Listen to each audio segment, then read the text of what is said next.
The basic color is white and this is premium enamel and it is oil based. Remember, if you are coloring terracotta or plastic pot, oil based color is the best.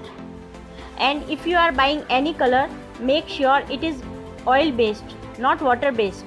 If you are using this color, you don't need to apply any primer on the pot.